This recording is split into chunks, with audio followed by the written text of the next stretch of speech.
Olá, eu sou a Ana Sofia Matheus Moreira e hoje vim apresentar o Auto de Confinamentos, que é uma peça de Gil Vicente, foi adaptado por Luísa Amaral e as ilustrações são de Helena Simas. Então, eu escolhi este livro para ler porque é uma obra de Gil Vicente, neste caso, e eu já li algumas obras de Gil Vicente e gosto bastante, aliás. Esta capa também me cativou muito porque eu gostava de saber qual era a história por trás disto. E, no entanto, pensava que isto era uma cebola e isto na verdade é um pote de azeite. Então, este livro fala de uma pastora que sonha de olhos abertos. E eu achei que este livro é assim, dava-se comigo, entre aspas, porque eu acho que também sou assim um bocadinho aloada, sonho de olhos abertos às vezes, porque sonhar não faz mal a ninguém, só que neste caso fez-lhe muito mal.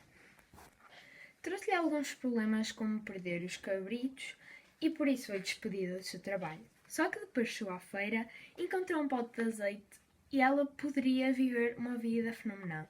Só que ela, como sonhava tanto, mas tanto, deixou cair o pote de azeite no chão e tudo o que ela poderia imaginar foi pelo cano abaixo. Então, eu gostei muito desta história e recomendo muito, porque eu achei a peça muito engraçada, mesmo adaptada, achei engraçada. É assim, eu só comecei a perceber a história a partir de um certo ponto, mas eu, a partir daí, comecei a entender e gostei bastante da história. Então, eu antes de falar do autor, da ilustradora e da pessoa que adaptou, eu vou dizer algumas curiosidades sobre este livro. Este livro foi o último que Gil Vicente escreveu, neste caso, a última peça que ele fez. Ele apresentava as peças deles aos reis e aos nobres. Este livro foi finalizado, neste caso foi lançado, em 1534 e, passado algum tempo, ele morreu. Gil Vicente nasceu em 1465 e morreu em 1536. Ele era de nacionalidade portuguesa e a ocupação dele era dramaturgo e era também poeta. Ele foi o primeiro grande dramaturgo português, considerado neste caso. E também era conhecido como o pai do teatro português. Gil Vicente escreveu mais de 40 peças, em qual elas eram quase todas, ou todas, de comédia. A adaptora deste livro foi a Ana Luísa Amaral. Ela nasceu em 1956, tem neste momento 65 anos, ainda está viva. Nasceu em Lisboa, mas aos 5 anos veio para Leiça da Palmeira.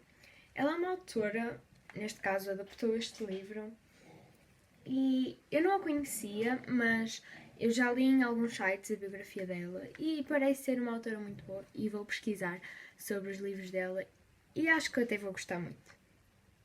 Ana Luísa Amaral já ganhou alguns prémios, como o Prémio Literário Casino da Póvoa em 2007, o Grande Prémio da Poesia, APE, CTT 2007, o Prémio PEN, Clube Português de Novelismo, em 2014 e muitos mais. Ela escreve livros de romance, poesia, teatro e literatura infantil. Ela, para além de traduzir este livro, já traduziu muitos livros e não só portugueses. Também já traduziu livros do Brasil, da Colômbia, de Espanha, de França e de muitos mais países. Helena Simas é uma autora barra ilustradora que nasceu em 1977 e começou a desenhar muito cedo e aos seus 14 anos lançou a sua primeira exposição. Ela já realizou alguns cursos de pintura e em 2003 iniciou a sua carreira como autora e ilustradora de livros infantis. Eu acabo a minha apresentação a dizerem para, se conseguirem lerem este livro, acredito que vão gostar muito e também vão a recomendar, se calhar a mais gente que não vão ver, não é? Eu gostei muito, como eu já disse, acredito que também vão gostar porque é um livro que nos faz rir e que nós começamos a ler e cada vez queremos ler mais para saber o final da história, não é? E para saber o que é que acontece a Mefina. Por isso, leiam e apreciem tanto como eu apreciei.